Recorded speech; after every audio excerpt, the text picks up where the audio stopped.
Good evening. This is the Budget and Finance Committee. Today is Thursday, October 13th. It is now 7:05 p.m. I am joined by Councilor Ana Levy at large, Councilor Gregory De Rosario from District C, Councilor Giovanni Rodriguez from District D, and myself, Pavel Payano, as Chair, at large Councilor. Before we begin, I'll read the following. Pursuant to Chapter 20 of the Acts of 2022, this meeting of Budget and Finance Committee is being conducted both in person and via remote participation. A reminder that persons who would like to listen or view this meeting while in progress can either attend in person here at the City Council chambers or through our Facebook page or our YouTube page. If you could please join me for the Pledge of Allegiance.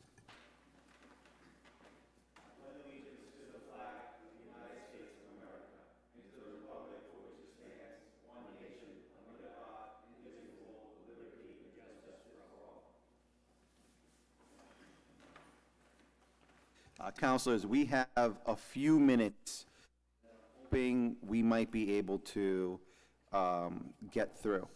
So the first, there are minutes from March 4th. Wait, no. Huh. It says there are minutes for Council from March 4th, 2020.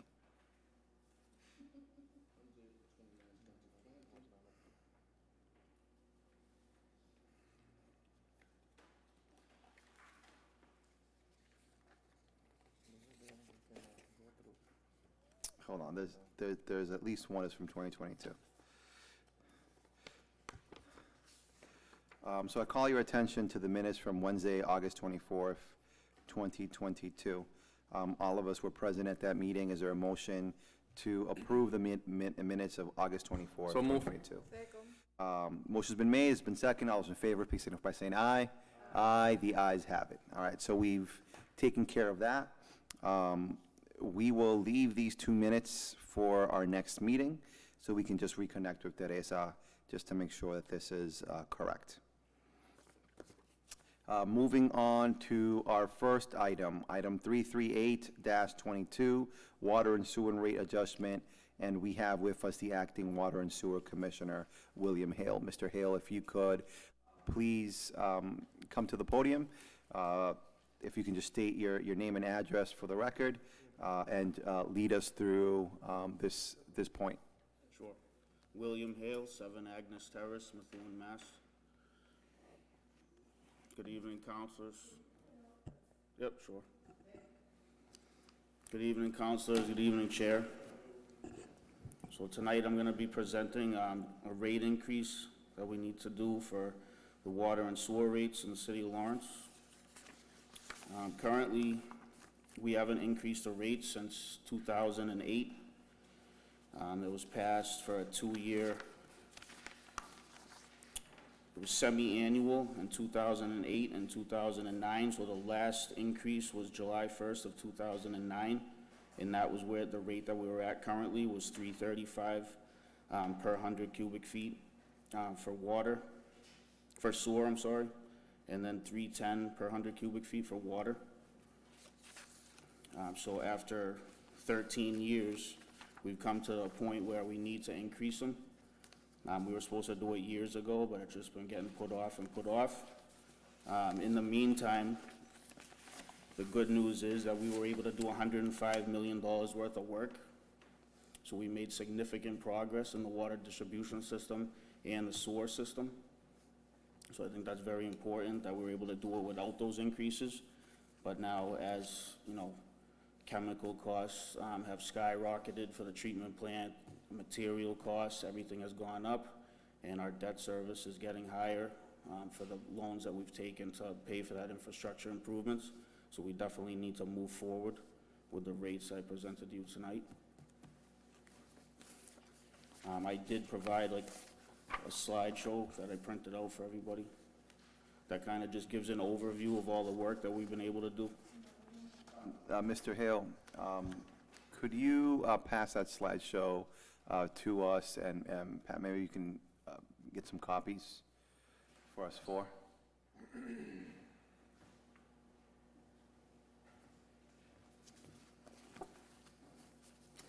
Thank you.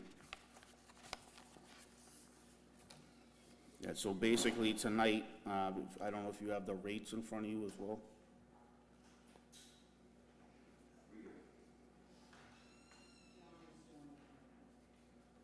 Thank you, Pat. And thank you, John, if you're listening.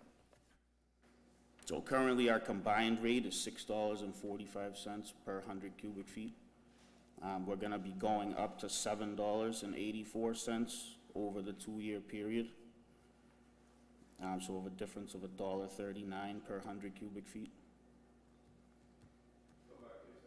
You, Mr. Chair. Go ahead, Councilor Rodriguez. You say that it's going up to $7, For the combined rate, so if you but took, that's gonna be in 5 years.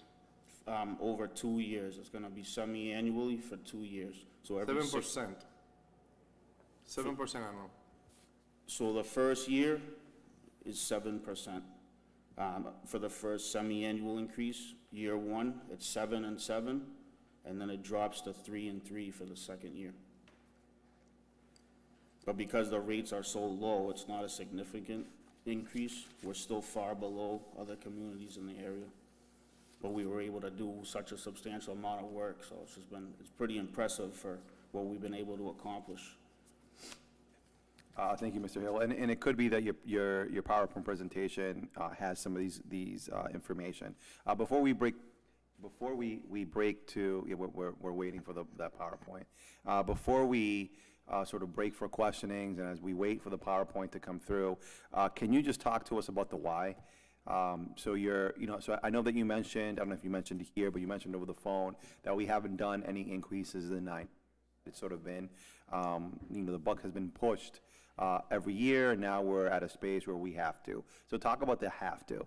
I want to understand if we're going to go out there and increase, we can't say, well, we're increasing rates because they've never been increased in the last few years. I think folks want to hear like actual numbers. So, I know you mentioned that certain things are going up. Like if you could just talk with some definitive of like what's going up, by how much, what are the costs that we're looking at this year? I think that would be helpful in the determination of this decision. Sure, so the chemical costs alone were, from last year till now, was about $208,000 per year, and that's through the consortium. So it's kind of like a bid process that we get the chemicals. That's as low as we're really gonna get them. We don't see those numbers going down anytime soon, so that 200,000 plus is gonna continue on in the future. So that cost, what was it before? Do you have that number? I believe it was 361,000. I think that's, I think what he's referring to is that was some of his operating costs have increased, but the main reason why we're here tonight for a rate increase is because of the $105 million worth of work that we've done. We borrowed that money, and now the debt service is due on those projects. So I don't have the budget from 10 years ago, but the debt service line item for the water sewer was probably $1 million or $2 million, and now it's up to $4 or $5 million per year. So that's the biggest increase to his operating budget, is the debt service for that $105 million, which is now coming due.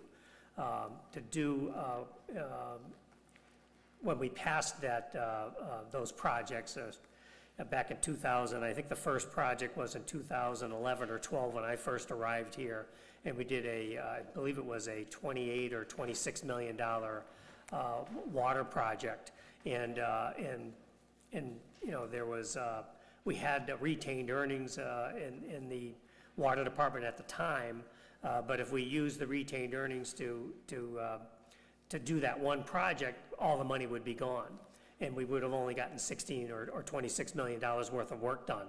So what my suggestion was to use the retained earnings and leverage it to do more work, and so that we can get more work done using that retained earnings. So from 2011 to present, we've been paying for the additional debt service because they've had a lot of retained earnings from previous years, and that's been able to pay the debt service.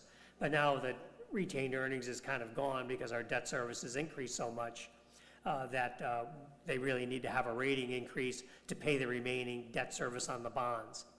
And if we don't have a water rate increase and he can't pay the bonds, then the city has to pick up the bonds, because the city's on the hook for the entire, bond, the $105 million in bonds. If the water department doesn't have the funds to pay the debt service, the city's general fund has to pick up the tab.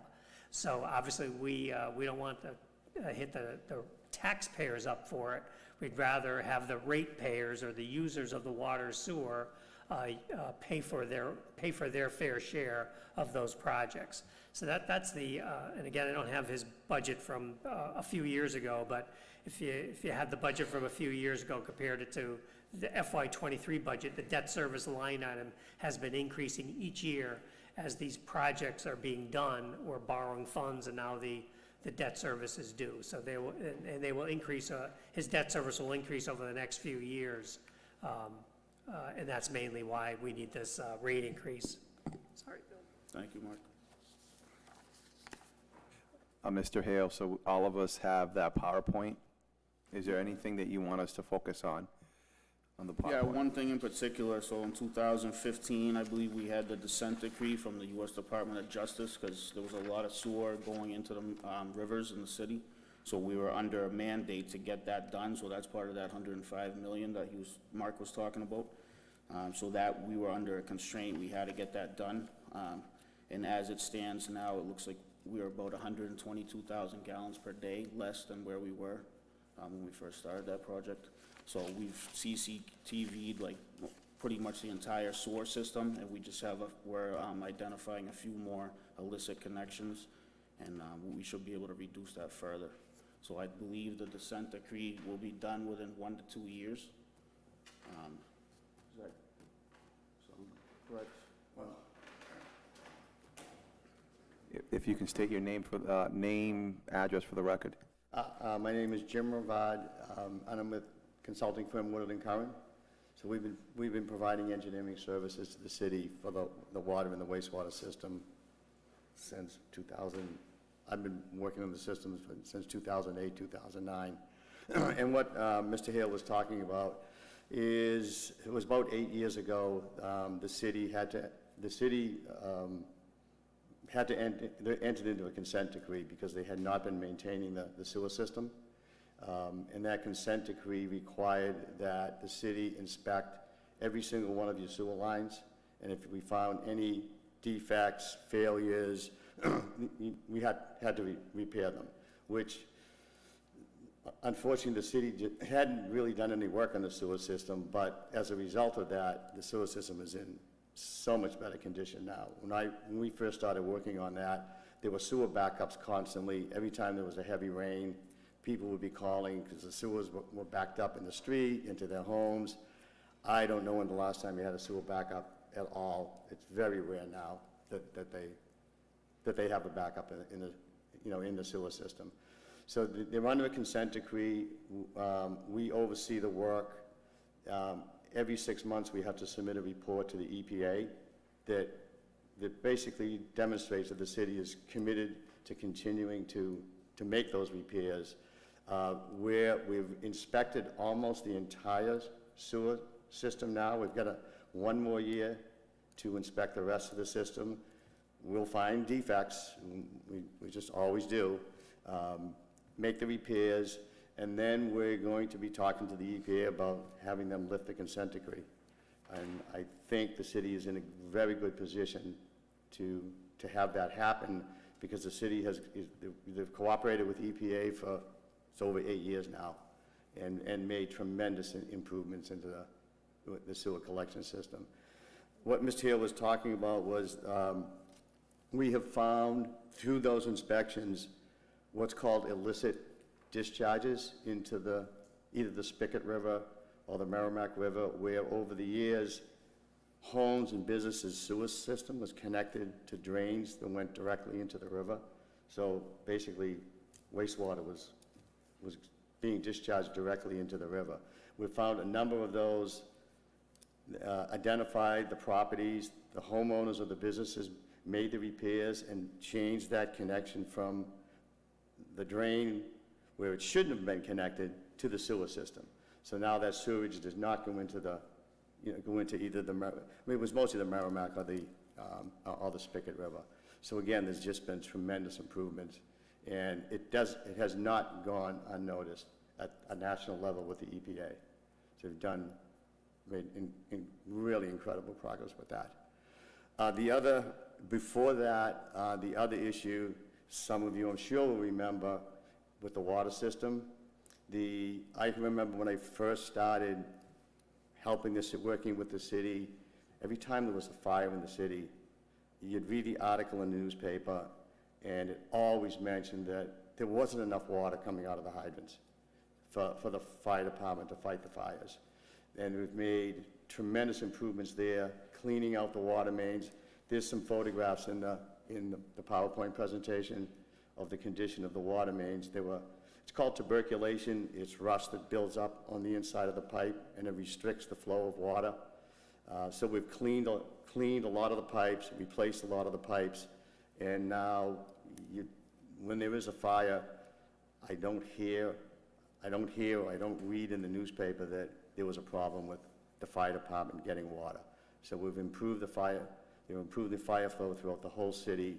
It just made tremendous improvements on both the water system and the sewer collection system. But obviously, there's a cost associated with that. Thank you. Commissioner Hale, if you can just walk us through your PowerPoint. Let's just start at the water main replacement. Yep, so that's just showing you the tuberculated mains that were in the city. That's why I remember at 2013, I believe we had the first fire on Hancock Street. We lost a significant building over there. That was part of the problem, was when they would hook up to the hydrants, there was just no water. We also had the Bennington Street fire.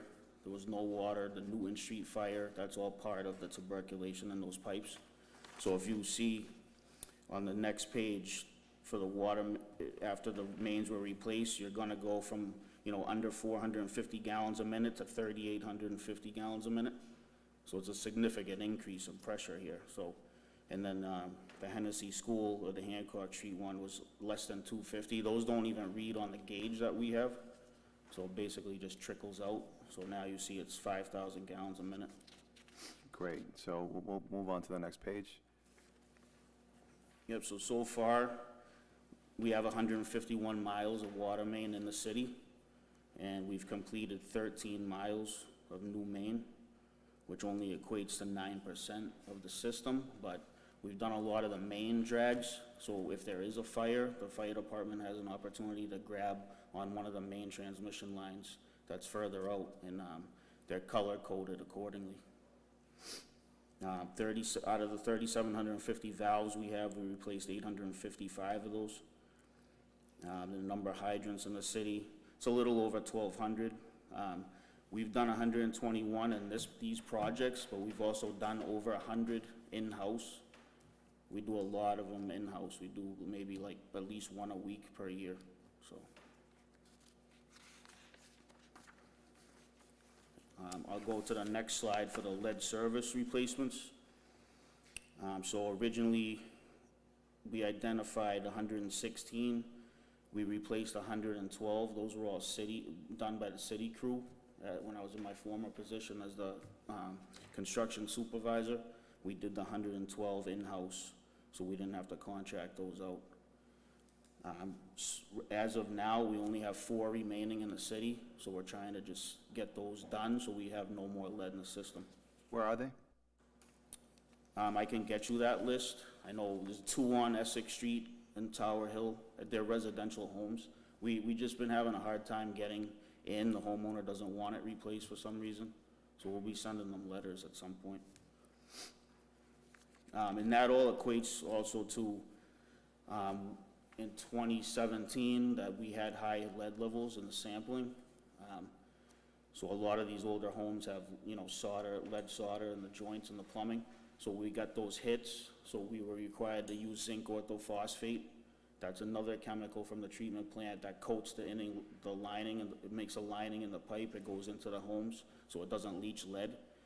But now we've made a tremendous progress in the lead. We won't be able to remove the chemical right now, just because of it also affects the homes inside. But we can be certain we're gonna have like 0 lead services in the city, you know, very soon. So it's pretty impressive. You won't be able to get, if that chemical is no longer needed, or are you saying that that chemical will still be needed, or are you saying that the chemical will not be needed? And if it's no longer be needed, why can't you take it out? Well, the DEP mandated that we use that chemical. So because of the lead solder in some of these older homes, that's where, when you sample for the lead, you're still getting that lead coming out of the actual plumbing of the home. So they wouldn't just do that, because it's gonna be based on the sampling. But we can be, you know, 100% certain that we're gonna be, you know, 99.9% lead-free on our end, all the way into the home. And then it's just gonna be the piping in the homes that have the issue. Can I add something about? Sure, but first, Councilor Levy, you had a question? Is it a question or? Oh, okay. Come up, there. I really do want to mention the lead services.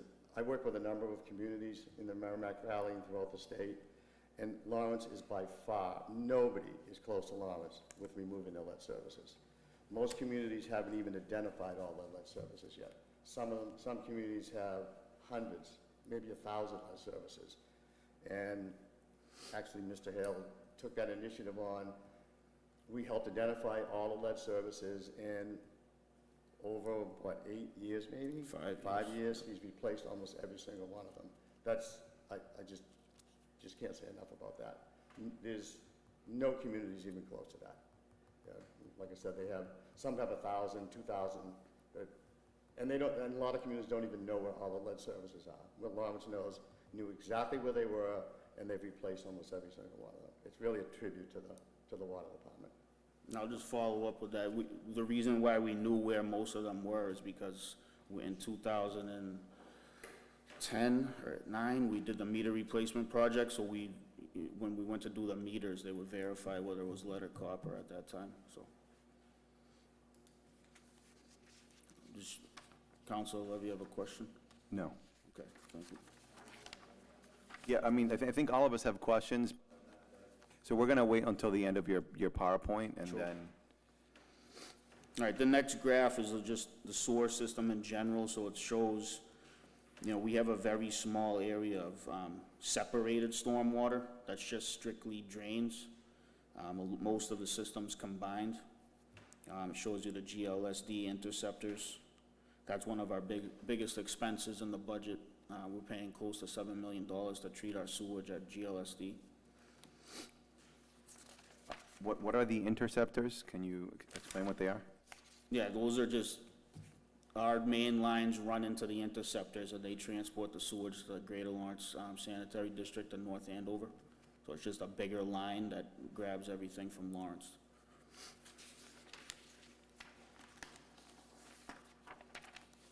So this graph here, source system evaluation, so we've been doing this study and finding all these problem areas and then correcting them, either with our on-call or through contracts with part of the money that we were talking about. Some of it is from our in-house budget. If it's an emergency, we would just take care of it on the spot. So we have a lot of issues with grease from the restaurants and stuff going in. As you can see, the infiltration with the water just pouring in. So then we end up paying for that to treat, you know, storm water. But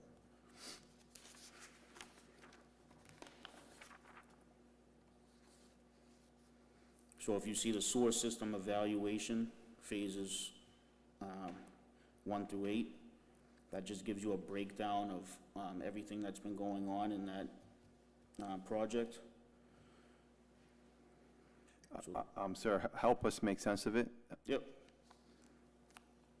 So we've inspected to date 130 miles out of 139 miles of sewer pipe. We've inspected 3,287 manholes out of a total of 3,620. So we're getting very close to the end here. We've made tremendous progress. As you can see, it's 93% for the sewer main inspection, 91% of the manholes have been inspected. The only reason we haven't gotten to those manholes is just because they're either buried in alleyways, just restricted access. So we have a list of those that we'll be going after in the next year or so to get access.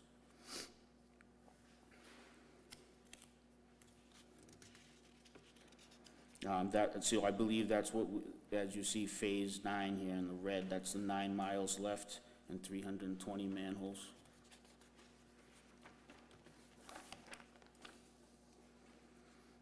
The illicit discharge detection and elimination, so the illicit connections, we found 38 of them. 38 of them have been repaired.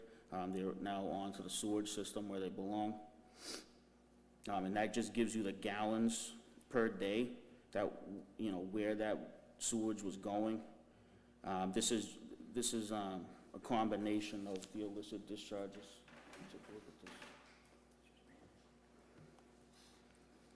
So in the Merrimack, I believe they just get these numbers, the flow from the outfalls in the Merrimack River, and they just measure the quantity of the gallons per day that way. So a total of 122,195 gallons per day for the Merrimack, Shawshene, Spigot, and coming from Methuen, I guess, for that drainage system. Yes. That's where we border in Where you border Tenney Methuen, Street. right. So that's 122,195 gallons of sewage that used to be going into the water bodies is now going to the GLSD treatment plant where it belongs. So the sewer main construction, this slide shows a picture, that's on Water Street, right by the Boys Club. They did that job in 2018. It was Albanese Brothers. They installed a huge chamber there, so it had like an air chamber. Give you for the hydrogen sulfide to have a chamber to escape there. They've done 1.5 miles of the heavy cleaning, 11.3 miles of lining. So if the sewer main's in decent shape, instead of just replacing it, if there's leaks and coming through the joints, they'll just line it. It saves the city a lot of money doing it that way. We've replaced 4.6 miles of sewer main and 262 manholes. The manholes number is just for this, the contractors working. We've done a few hundred in the past 5 years in-house. So we do that every day. And then the last slide here just shows you an overview of all the different projects from 2014 until now.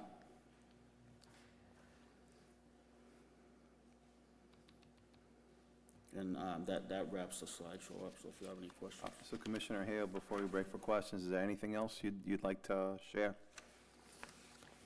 I also gave you guys a flyer that just shows, although the rates are going up, there's definitely ways that you can lower your bill in the meantime. Whether the rates are going up or not, I think it's important that customers know that these little steps of checking for leaks on their properties. We have some different methods, toilet leaks account for a huge amount of water consumption that you're not even aware of. The toilet could leak all day. You're just losing hundreds of gallons per day on just a toilet alone. So we basically give you all these different ideas of what you can do, and we're also going to be offering some leak detectors. It's a packet of dye that you put in the toilet. You can see if the toilet's leaking, and then as well as low-flow aerators for the faucets. We see a lot of houses that just have no aerators on the faucets at all. It just wastes water. So you can reduce your water by 50% if you just do some small steps. And that's all I have. Thank you, Commissioner Hale. Councilors, any questions? Councilor Levy. Okay. I have a question. So the increase is gonna be twice a year for the next 2 years. Yes. Why the way? So why we don't do like a one increase by year instead of twice a year? I mean, it's easier for the customer to not just go jump right up, because we don't necessarily need it right away. We need to gradually increase it over 2 years. I think it's just an easier way for the customers. Also, we had done this previously, back in 2008 when they went for the rate increase. So we basically just did it the same way, just to make it simple. So, like, we have increased the water for, since 2008. This is, according to, huh?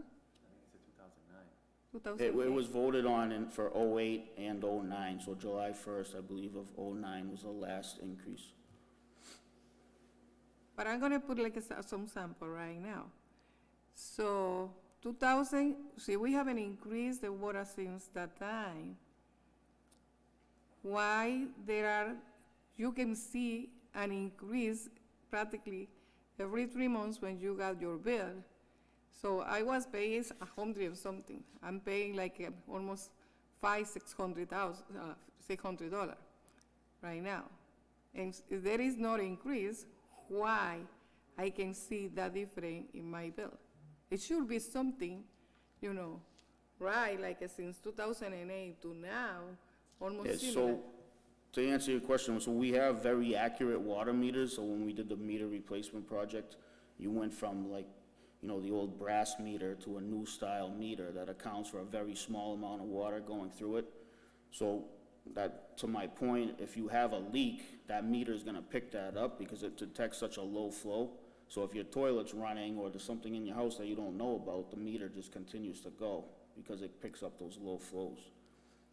But there was no increase, so I think it's just because, maybe the usage, but It is a big difference between what I was paying in 2008 or what I'm paying right now in 2022. It's a very, so we can. it's nothing that we can say. Anybody can call the water department and we can have somebody go out to your house to give you a hand to Yeah, no, check. one time somebody went to my house because I just called and find out. They find anything, everything was okay. Was no problem.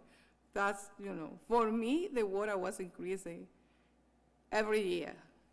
Because every year I start seeing, the difference, like I said right now, how much was the difference between 2008 and 2022. I know that everything have been increased, but it's like if you haven't increased anything since 2008, it should be something like it's, in the I mean, line. I'm sorry to hear, but we definitely can, check it out for you. I've seen people defrost chickens under hot water. I've seen like different things that waste water that people aren't even aware of. So people take longer showers or you have extra people in the house. It's the So fact, it all adds up.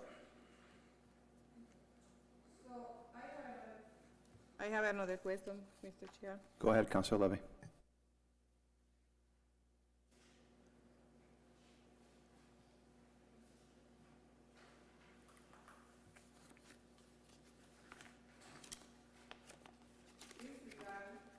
That is regarding the PowerPoints that you presented. Why is the difference? Because of the speaker rebate. The illicit chart removed today is 113,740. So as you look at the other one, why we are getting all of the discharge from that one? So they were sampling the outfalls. So, more sewage was coming in from that section of the city and going to that particular location. So then we eliminated 113,000 gallons from that location based on the sampling. So okay. we, What they do is they start with a camera, they sample upstream from the outfall, and they slowly work their way to pinpoint where the sewage is coming from, and then they can determine what it is and make the correction, and that's what reduced it. So it's just a matter of how many homes were in that particular area that were contributing to it. so it's being eliminated right now. Yes, that's how many gallons per day that we have eliminated from that outfall. That is before or that is now? This is now, 113,000 gallons less than when we started the project. But why is the difference in between or the other three river? That is what I'm asking for. I'm sorry, Councilor Levy, I didn't quite understand. Can you rephrase the question? Okay, the question is, so right now we having eliminated $113,740. We haven't or we have? We have. We have, okay. All right. So, and the other one is just only one, like, let's take Methuen MS4. So, It's so, just so only- you're asking why we only eliminated that? I think it has to do with, if you look at the sections, where they detected that there was illicit discharge, I think those correspond to those four watershed areas. So it just so happened that the illicit discharge, at least, and at any time, Commissioner Hale, you can Yep, jump that's in correct. and correct me, but it sounds like the illicit discharge was found in the Spigot River. Those discharge put in a whole lot more gallons than the other places. Is, Yes, that's correct. Okay. If we had it blown up, you'd be able to see the individual locations, but, you know, that is correct. It just depends on how many locations were contributing to the gallons in that area, so. great. Councilor Levy, do you have a follow-up? Thank you. Yes. Oh, okay. Councilors, do you have any questions? Councilor Rodriguez? Thank you. Thank you, Mr. Chair. So I have a couple of questions in regard to the actual increase. So essentially, we here today discussing on a scenario that actually provide us with a solution in terms of increasing the rate. And I have seen the document before with the different analysis and the different scenarios. Yep. We got presented with a scenario 2, but I think that I think it will be important, at least for me, to look at the analysis as of how we get to this number. Okay. And the different scenarios. Yeah, The whole report, it will be important for I mean, I don't know the other councilors, but at least to me, to understand how we get to that point, because for us to be able to get to what we need in terms of revenue that corresponds with the current debt, and I'm assuming that at some point we're gonna be also increasing the retainings, we need to know, like, how we're gonna be telling the people, this is why your water bill is increasing. And having one sheet of that a partial report, it won't help us. Well, it's not partial. I do have scenario 3, but that's, I was recommending that we don't go that route, just only because it's just so much more complicated, and there's a 30% charge on businesses, and it's just a more No, complicated I factor. understand. So there really is only 2 scenarios. Scenario 1 being that we didn't increase, and you could see it rapidly goes down, and we would be, you know, in the red by sometime in the beginning of next year. Yeah, I'm sorry to interrupt. Commissioner Hale, do you have these scenarios with you? Yes. I'd like to make some copies of those. Okay. Because if we're going to be talking about this, it might make sense for us to see it in front of us. I can show you all of them. I mean, it's scenario 3 as well. My apologies, Councilor Rodriguez, go ahead. Well, essentially, I would like to, essentially, I would like to know that, the reasoning behind it, as of, what we get to these scenarios, that we presented. The So, reason I believe is we came to that number because that's gonna give us, you know, a minimum of $3 million in retained earnings. That's kind of like where we wanna be. I know, but there is a lot more than just that. Before we get to that point, there is ways that, that we actually, spend the retainings. And, if we keep on going that way, that means that we are going to be in the same way, the same type of debt, with the same type of result, without actually, looking through the actual construction process to see if we can improve the way of managing the different project. It is a completely different, there is different ways of managing different type of project. But I'll tell you, as an engineer and running this type of project every day, that in the way that the city have run projects are not necessarily the most effective in terms of spending, especially the water department, because we have a good retention. And it is unfortunately that we actually didn't get to that point. But that's the way it is, that's the way it was. But I think that we should look into how we can improve that in a way that the people up there not receive those type of increasement in the future. Obviously now, today we are talking we're talking about different things. We're talking about the debt service. To be able to meet the debt service, we actually need to do this increasement. But for us to be able to increase the retaining and how we spend the retaining, that's basically what we need to sit down and talk and say, as a city the city of Lawrence is doing this type of construction this way, we should change the way of doing this type of construction. We should probably hire people to be able to inspect this type of construction instead of just, getting consultants here and there and perhaps to do those type of things in a way that we're gonna spend 3-4 times more. I'm just picking up on something, but it's a lot more than just that. I don't know how many of these projects that we have in the last page were done based on time and material. I don't know that. Time and material. But I'll tell you, I hate time and material, even when I do it. And the reason that I'm hating it, that I hate it so much, is because you milk the cow. They milk the cow on us. And as an state employee, a civil engineer, working as a civil engineer for 13 years, coming from the private sector, and doing this type of work, definitely they kill me when they're doing that, and I don't like those. So if from the city perspective, as a city councilor, being able to take a vote or being able to make a determination as to how people are going to pay for those projects, and I know that there's a leeway somewhere, how we can sit down and improve those.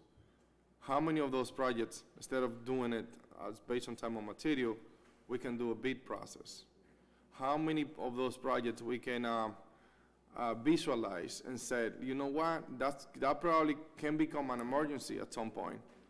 Let's put a bid together. So, and within the contracts, let's call it for an emergency situation, so we can call those contractors in case that we have an emergency.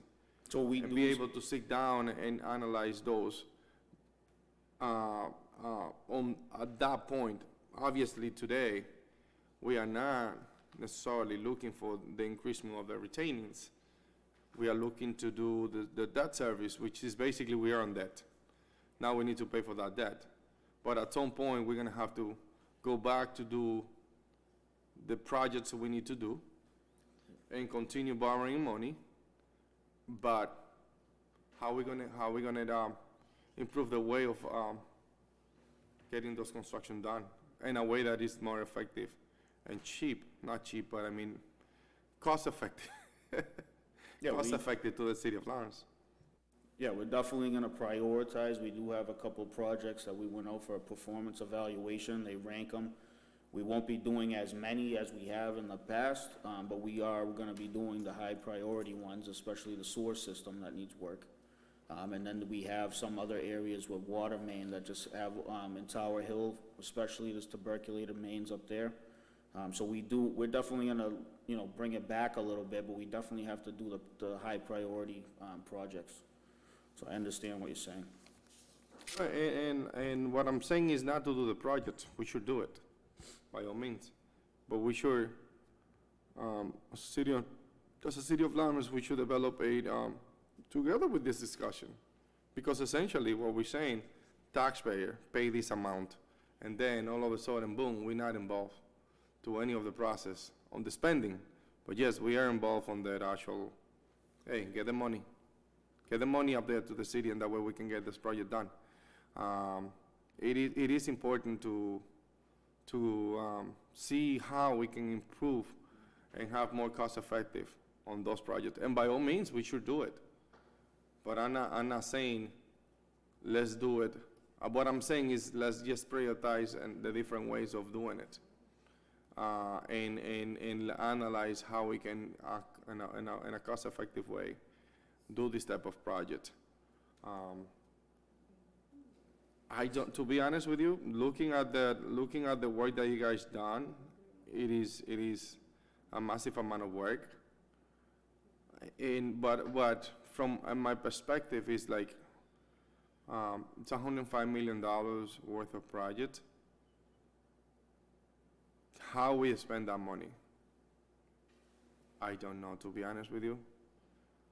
I know that you guys have run multiple projects based on allocations, and when the money run out, I ask how you guys run the project. It was based on time and material, and time and material kill us big time. I have a document here that can give you like, line items of what I think most of them are covered in here, and it gives you, how much money they cost and some of the future projects. Commissioner Hale, are there any other documents that you might have that you think that might be of interest to us? No. No? Okay. Pat, can you ask John to make some copies of this as well? So just for reference, like Broadway Contract 6, I've been out there every day overseeing that project, once a day, just to make sure everything's going well. That's like $2.6 million. That included a couple things, not just Broadway, a couple of spot repairs. The construction is very expensive, but as long as we stay on top of it and make sure it's moving along, it went very smooth over there. West Street, I believe that was, How you guys did that project? You put it up to bid? yeah, I believe you did that. Yes, And the one on West Street as well? yes. Oh, okay. Yeah, that was bid out. They're projected to be about, under budget on that. I don't want to say exactly how much yet, because we haven't got the final pay recs in, but it's definitely, they did a good work over there. They moved quick, so. And when it comes to advertising those bid time and material, when it comes to a ratio between projects that are time and material and projects that are going out to bid, what is that? I think pretty much everything's out to bid. Sir, if you can, to the podium, please. So all of the projects that you see on the list, all the construction is put out to bid. Except there's been a few occasions where city brought on a contractor through a bidding process to do emergency repairs. So and that was related to the sewer system. When we found something that a collapsed sewer, couldn't wait to, design it and put it out to bid, but they had a contractor on board and they went through a procurement process to select that contractor, and they would do emergency repairs. Unfortunately, we haven't had to do one of those in a little while, so. And it's because we're pretty much through the sewer system now, evaluating the sewer system. But all the construction projects are put out to bid, every one of them, so. And I know, I understand that they're probably putting up to bid, but there is, within those, perhaps I have a contract right now that I'm doing, and something else come up and we're doing based on time and material and extra work order. So those type of things, we actually try to get a lump sum from the contractor, and it didn't make any sense to do it. Instead, what we did, we put it up to bid, and we actually get all the scope of work for that project, and be able to put it up to bid, because we were going to save half of the money, literally. But there were some occasions within the same project that we are actually doing it based on time and material.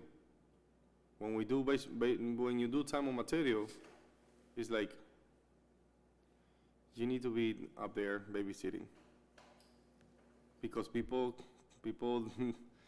they know that they're gonna get paid for something, they're not gonna do the work, and it's not fair. It's not fair for us. And essentially, that's basically what we need to figure it out, whether or not, once we decide to, I don't know what's the percentage, that's why I wanted to see the whole analysis behind these scenarios, to see what is the percentage of the money that is gonna go to increase the retainings. Because at some point, we need to increase those retainings, because otherwise, we're gonna be in debt and not gonna be able to do any type of work, you know? All these, the projection includes the work continuing. So the work won't stop. That factors in the chemical price increases, all the CPI increases, and the work continuing on. So at the end, as you see, it's gonna, fiscal year '28, we would have a reserve of $6 million. So can we get the backup of this reporting? And that way we know like how we get to that point? Sure. At least I would like to see it, see if it is something that we can improve there, or something that it was taken into consideration in a conservative way, or it was taken into consideration in a way that is not quite convenient, but we would like to see. At least I would like to see the report behind it, like, you know, how we get to these numbers, how we get to that scenario, and make sure that, you know, the best interests of the taxpayers are being protected. Essentially, that's what I'm looking for. I usually don't see an increasement twice a year, because when we increase taxes, we increase it once. People get pissed enough with once a year. So now with the water rate, until Ana Levy kind of like brought it up, and I look at the years and I say, wow, yes, it's true. We're gonna have 2 years increasement, two increasement on 1 year, with a total of 14% for 2023. And then in 2024, we're gonna have 6% during the year. So that's a total of 20% within 2 years. So basically, I would like to kind of like, you know, get to understand how we get to those numbers. Even though the scenario, because the scenario is just telling me, we need $3 million, how are we gonna charge? But I wanna know how we get to that $3 million. And essentially, it will be very, very, very, very helpful for me, at least. Do you, by chance, do you have a copy of any bill that the city received? No? I'm wondering. I mean, do A you? water bill? Yeah, like a water bill. I can send you one for sure. Yeah. Do you mind including one as part of the package, so we can know that what is on the back part of that of the bill, Sure. and read those two as well? And just as a reference, I just wanted to say, so Haverhill, which is a similar, you know, size city, their combined rate is 1070 now. So we're still gonna be, we're gonna be at 784 after the increase, so we'll still be well under that. Andover is $9.31. So, you know, we're still relatively low. It's just because we haven't increased in such a long period of time. All right, councilors, I'll say that, you know, there is a lot of information in front of us that we should analyze once we get it, and see what we can do with the different scenarios. Obviously, the one that the city wants, the administration one, is the scenario number 2. But like I said, I would like to know, like, what is the optimal amount that we're looking for in terms of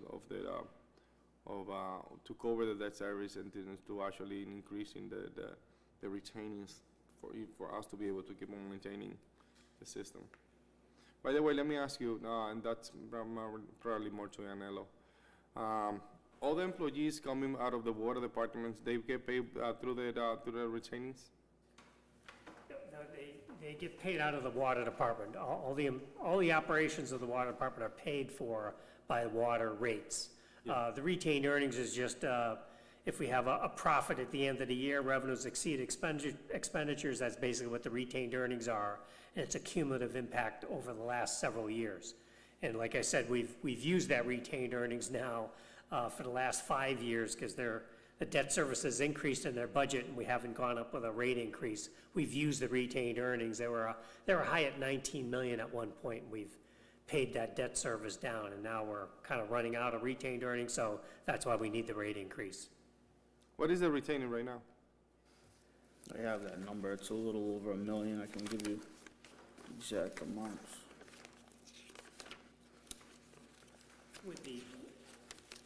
With the FY '23 budget, we used up most of the remaining of the retained earnings.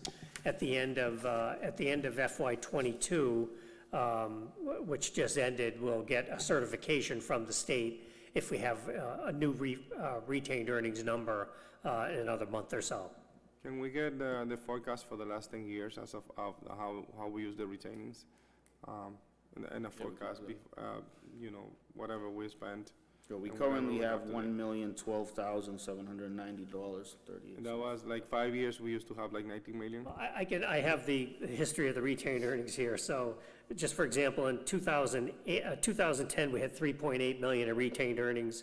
In 11, it increased to 6.5 million. In 12, it increased to 7.3 million. 13, it went up to 9 million. 14, it went up to 14 million. 15, we had 17 million. 16, we had almost 18 million. And then in 17, we had a high of 19 million. And you can see in 18, it dropped from 19 million down to 11 million. So they either did some emergency repairs, but I know a lot of it was the debt service started to kick in on the projects that were done from 2012 and 13. And then in 2019, we were down to 10.2 million. In 2020, we were down to 6.7 million. And last year, 7/1/21, we had 7.7 million. And a good portion of that was used for the FY '23 operating budget. All right, so essentially, I would like to see a table with the retainings, with the money from the money spent from the retainings to the debt service, and the emergency repairs that we have coming out of the retaining on during for every year. For the last, I don't know, that's the last 10 years. That way we can see how we spend it, we can see how we're gonna proceed in the future, and what we really need, and as of why we actually increasing the water bills. Okay. Councilors, are there any other questions? Yes. Councilor Levy? Yes, one more question, but, Mr. Yanelo?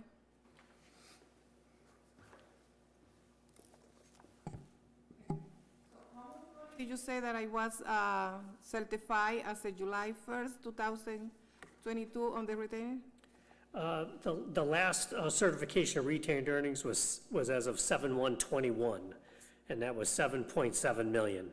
727? Right. So shortly, and at the end of this month, or sometime before the end of November, now another couple of weeks, we should have certified retained earnings as of 7/1/22. 7122. How much money that we are supposed to keep it on the retainer? Well, I think a rule of thumb would be, in this particular case, 6 or 7 million seems to be a reasonable number, but I think they have operating revenues of roughly about $16-17 million per year. So to have approximately a third of that available, I mean, that helps in case they generally use their retained earnings just for emergency repairs. It's whatever's not in the operating budget, they have to come down to the council. I know that's what they've used. I have some listing of some of the things they've used it for in the past. It's very tiny print, I can hardly read it, but for example, in December of 19, there was a transfer for emergency projects of $470,000, and they also had emergency projects estimated through June 30, they appropriated another $530,000. And then they used, subsidized the FY '21 budget, they used $3.5 million in retained earnings to subsidize that FY '21 budget. So it's an example of how they used retained earnings in the past. I've never seen them use it for normal operations. It's usually to handle any of the emergency repairs that come up, because they have the EPA order to fix those things as they find them. And in the last several years, we've had to use retained earnings to subsidize their operating budget because of the debt service on the $105 million worth of projects they've done. So that is why it came down from the 80 million to, Right, they've been using it, and if I had his budget for the last 5 or 6 years, you'd see the debt service for the water department might have been 3 million, and now it's 7 million a year. It's gone up quite substantially. will you be able to send it to all that report? Yeah, I can look it up when I get back to the office. It's in your, in the back of the budget book, there is a listing of all the water projects that are out there. But if you look at I'll prepare something with the operating budget, see what the debt service was for the last 10 years, and you can see it. Okay, I have another question. So this is something that we need to pass today and send it to the city council? Or that is something that we can keep it in here until we get solo? What is gonna happen, when you really need to get? Time is definitely of the essence. Whatever documents that you need that Giovanni requested, we can certainly get those. That's a question for the chairman, I think. No, so it's actually, it's a question for the council, It's I a- mean, for the yes. committee. And I would say that this committee, we voted to pass things through, multi-million-dollar contracts, without any information in front of us, and we've done the opposite. So I have no idea how this committee would want to go with this. So I think that there might be some folks that want more information, based on how we voted in the past, how we just voted a couple things, multi-million dollars, no information before us, and we voted it through. I don't know if folks are interested in doing the same or keeping it here, so, but that's a choice of the committee to make the determination. Okay. Councilors, any other questions? Mr. Chair? Go ahead, Councilor Rodriguez. Well, essentially, at least on my end, I would like to get to a point that I can actually explain to my constituents as to how they're going to have almost 30% increasement on the water bill, and be able to have those discussions at this level will actually provide me with the scenario that I be able to provide the right answers to them. Obviously, the retainings and the debt service, it's there. I mean, the retaining and the needs to increase the retainings and the needs to actually pay the debt service, it is a must. But obviously, it will be very important for the taxpayers to know as of how we're managing this type of water increasement. The fact that they haven't had those increasements in 10 years, that will be a huge impact on the water bill and the water and sewer bill. So I Because do we have- always keep on talking about the water bills, but I mean, it's both. So I do have the averages of what actually, of what it will be on the quarterly water bills. I'm just, sorry about that, let me see.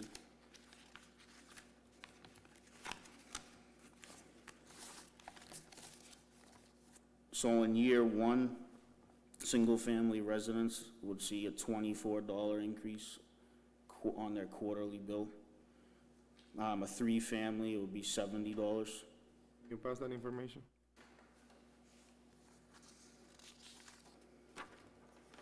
You promised me that the last paper was gonna be the last one. Just a little joke, Commissioner. Thought it was just gonna be, In and out, and a 30% increasement? No way. it's 20% total.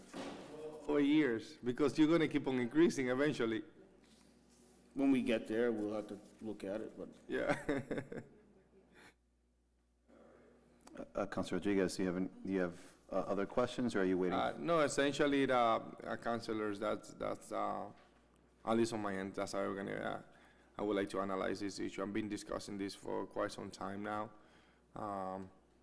Just waiting for the discussion to happen, and in a scenario that I can actually ask more questions and be able to make a change.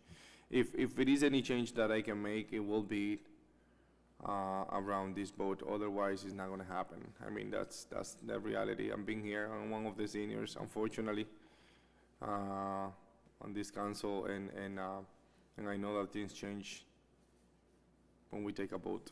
I mean, it's unfortunately, but that's how it is.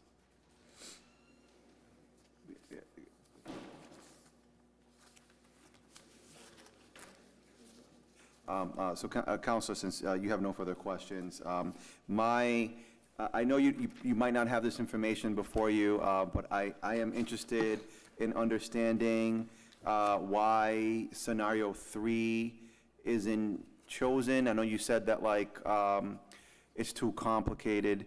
I need a better understanding from that. Maybe you're able to give me that information now. The other piece that you might not have in front of you is I'm interested in understanding, like, how much, so tier 2 water rates, if we went with scenario 3, like, how much water is that? Like, yeah, I want to be able to, 100 cubic feet. That would be the tier, that's 374,000 gallons. So after that, after you use the 374,000 gallons, that's when you would start getting that 30% addition onto the bill.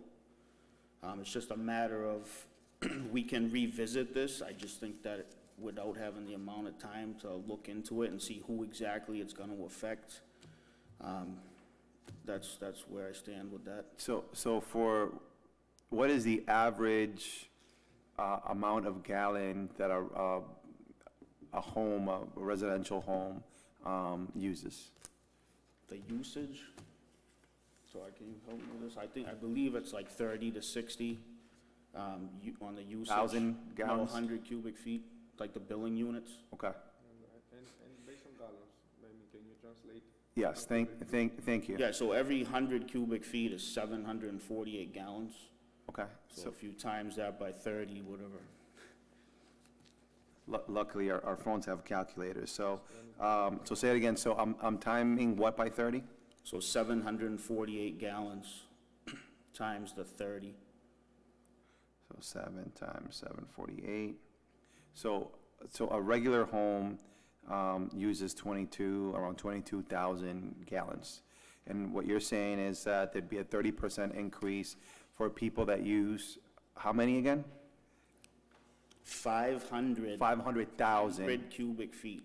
500. So say the homeowner is using 30 billing units, we're talking a business using 500. So it's in 100 cubic feet though, so it's 500 cubic feet. So 748 gallons times 500.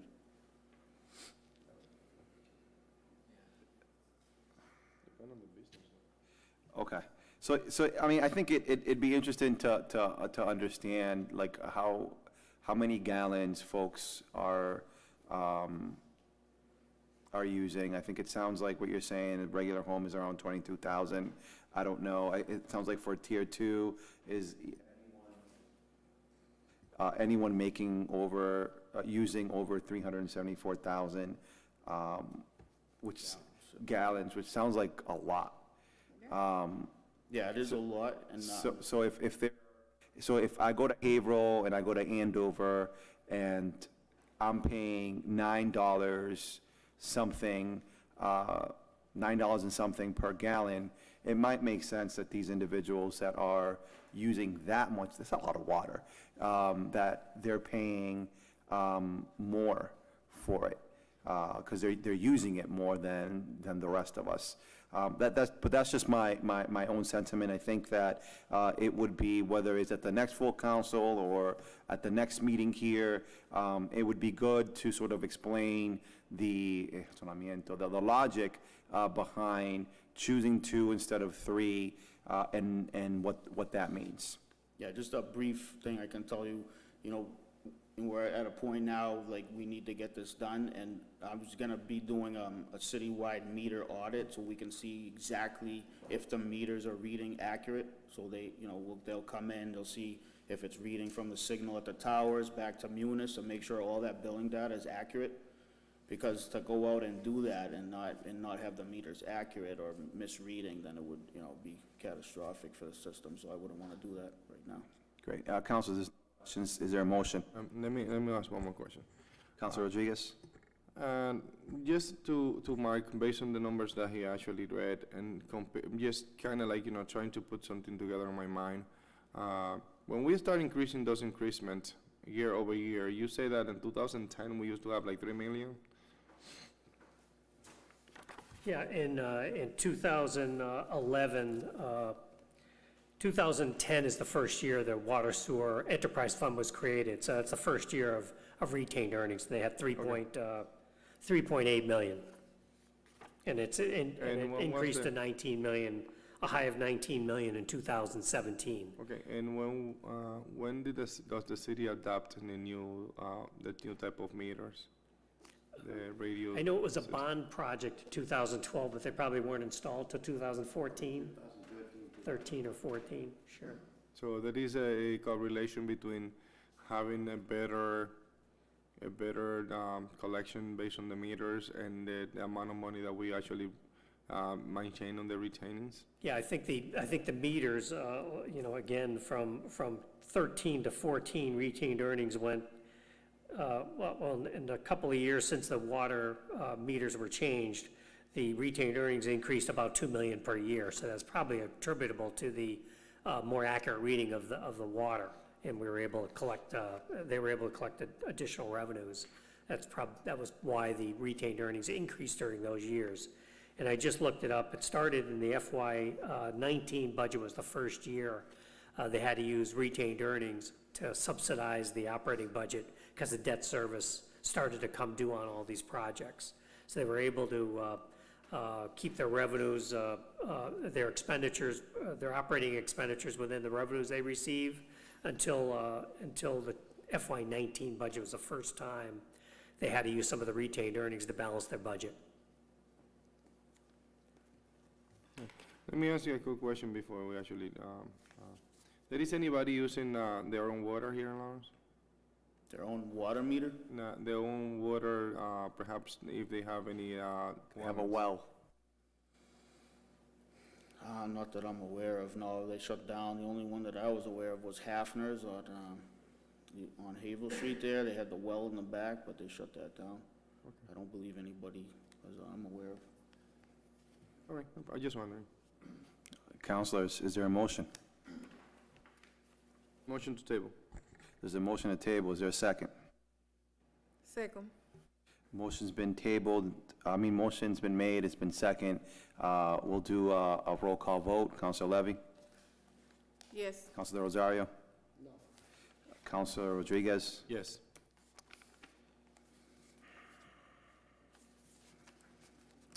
The chair votes yes. Commissioner Hale, there's a few items that I think were requested. Next budget meeting, if you are ready to present on that, we'll take it up. Okay. Okay? sure. All right. Thank you so much Thank you, for your Councilors. presentation. Thank you.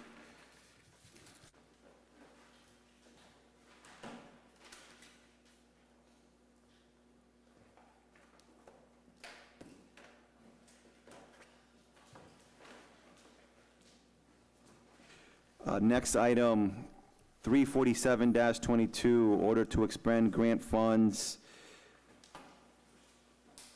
by Mr. Dan McCarthy, $700,000. Mr. McCarthy is unable to attend today. Can there be a motion to table this item? So move. Second. Motion's been made, properly second. All those in favor, please signify by saying aye. Aye. Aye, the ayes have it.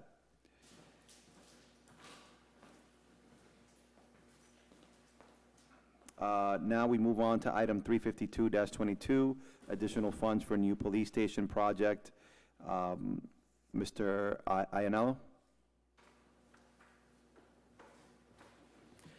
Yes, councilors, the request before you is to take funds from the General Stabilization Reserve Fund of 1.2 million, and there's and transfer funds from the Columbia Gas Reserve Fund of 2.4 million. and for a total of $3.6 million, and transfer it to the new police station project for some projected, projected cost, projected needs to balance the budget, if you will. But as the council may remember, the police station is built with $49 million of the state's money and roughly $10 million of the city's money, for a total project cost of $59 million. Within those project details, and they're attached for you, were attached to my memo outlining what was the $3.6 million needed for. A lot of it was for certain construction and so on. Since DCAM is funding this project, DCAM has certain contingencies they require as a percentage of the total project cost to maintain a contingency to make sure the project is successful. The consultants think they have plenty of contingency within the budget, but DCAM requires a little bit more. So to get this project approved by the state, we need to increase our contingency reserves. So they need an order from the city, or a request to the city for additional funding of $3.6 million to fund that, to satisfy DCAM's requirements to get this project approved by the state, so we can start the project and make sure we get our $49 million reimbursed. The actual project leaders of the, team leaders of this fund, and the chief may be able to speak on it better than I, but they're fairly confident they have adequate contingencies on this project. So they don't really believe they're going to spend this $3.6 million, but again, to make sure DCAM is satisfied with their percentage requirements, we're requesting a transfer from available funds into the new police station project. Councilors, any questions? Hearing none, is there a motion? Motion to send to the full council with a full recommendation. There's a motion to send this to the full council with favorable recommendation. It's been properly second. All those in favor, please signal by saying aye. Aye. The ayes have it. Make sure we got our chavos. Thank you. Councilors, any other items from tabled matters that you'd like to take up?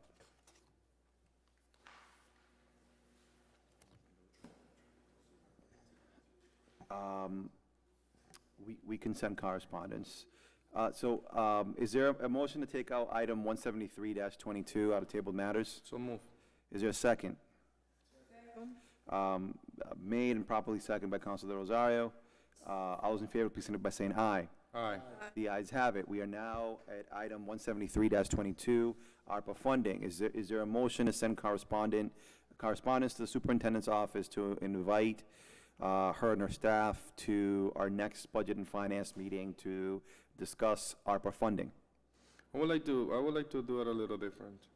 Go ahead, Councilor Rodriguez. I would like to send correspondence to that superintendent's office to provide us with a date as of when she can come over and meet with us and be able to discuss this item.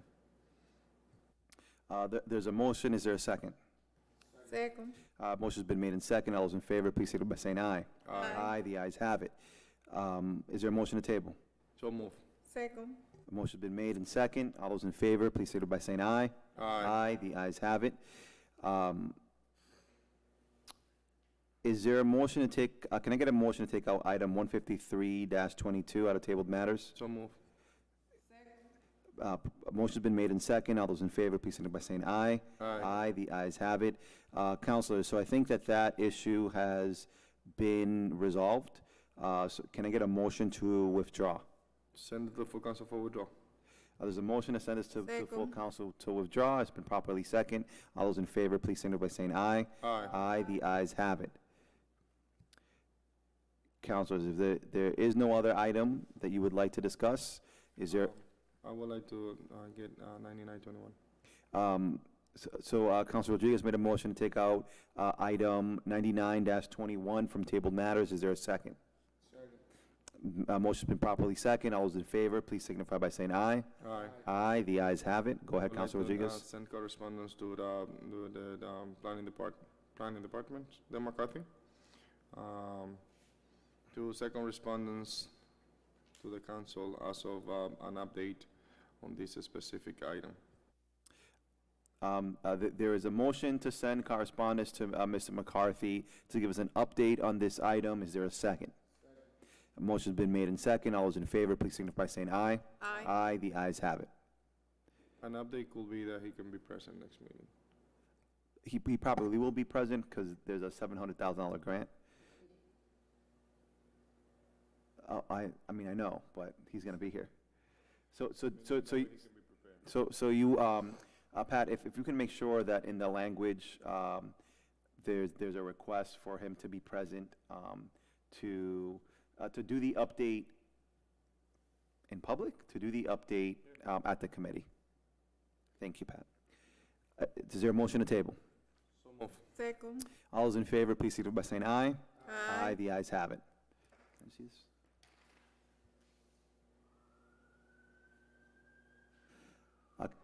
You have an item 355-19. Do you still want that to remain there, or would you like to withdraw it? No, I would like to keep it in there until, well, we already have a report right now, and I would like to wait until we pass and decide what we are going to do. Okay. Motion to table again? No, we haven't taken we anything. voted, yes. 397-19, I think we've sent correspondence to Council De La Cruz. Would we like to make that attempt again? So, Can I get a motion to take item 397-19 out of table matters? So move. second. All those in favor, please signify by saying aye. Aye. The ayes have it. Can I get a motion to send correspondence to Council De La Cruz to let us know what she would like us to do with this item? So move. Second. All those in favor, please signify by saying aye. Aye. Aye, the ayes have it. Motion to table. Motion to table. There's a motion, I'm sorry. Can I get a motion to table? Thank you, Councilor Levy. Thank you, Councilor Rosario. All those in favor, please signify by saying aye. Aye. The ayes have it.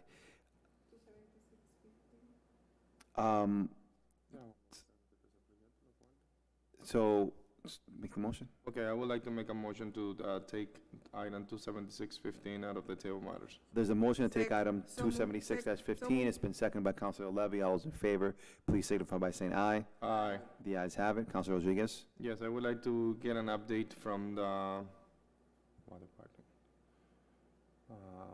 Capital improvement? I would like to get an update from the capital improvement departments to update us on that project regarding the Museum Square parking garage. Is there a second? Second. So there's a motion to send correspondence to the Capital Improvement Department to give us an update at our next meeting on the Museum Square parking garage. It's been properly seconded. All those in favor, please signify by saying aye. Aye. The ayes have it. Also, I would like to send correspondence to the parking department. Parking department? You can just say DPW. Yeah, the yeah, I would like to get I would like to send correspondence to the DPW in regard to the parking use of the Museum Square garage as of this point during the construction. So there's a motion to send correspondence to DPW to give us an update on the parking garage's use. The Museum Square parking garage's use. Yes. It's been seconded by Councilor Rosario. All those in favor, please signify by saying aye. Aye. Aye. The ayes have it. Is there a motion to table? So move. Second. There's been a motion to table. Has been properly seconded. All those in favor, please signify by saying aye. Aye. The ayes have it. 197.15. There's a motion to take out item 197-15 out of tabled matters by Councilor Levy. Is there a second? It's been seconded by Councilor Rosario. All those in favor, please signify by saying aye. Aye. Aye. The ayes have it. Councilor Levy. Yes, I would like to send corresponding to the director for Department of, That's it. huh? The assessor office, yes. So, so Council Levy would like to send correspondence to the assessor's office for an update. Is there a second? All those in favor, please signify by saying aye. Aye. Aye. The ayes have it. Council Levy?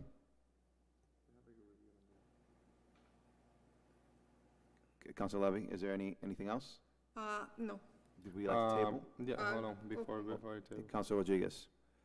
Also, Pat, I would like for them to also send the same report on this item to the Housing Committee for part of the record. This item is also on the Housing Committee. Okay.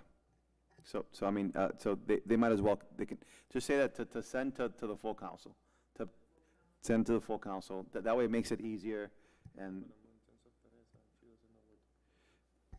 Yeah, well, that, if full council, like, everybody will get it, yeah.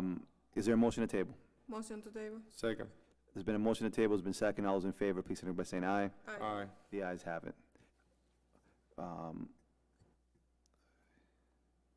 So, can I get item 201-20 out of tabled matters? So move.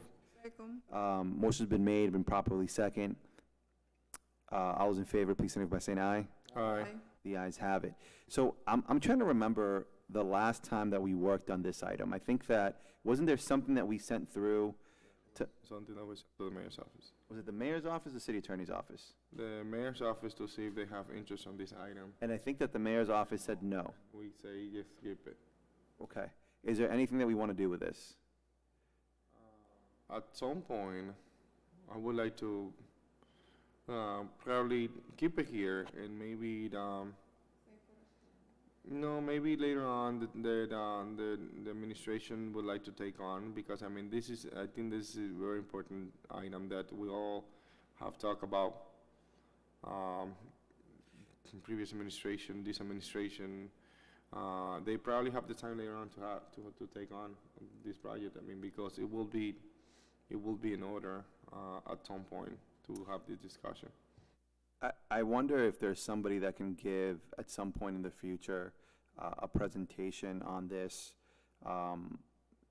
and that way they'd be able to inform not just us, but the administration and everybody what this is. I think that previously, I'm just remembering, I was talking to former director Armano, about coming in and giving that presentation.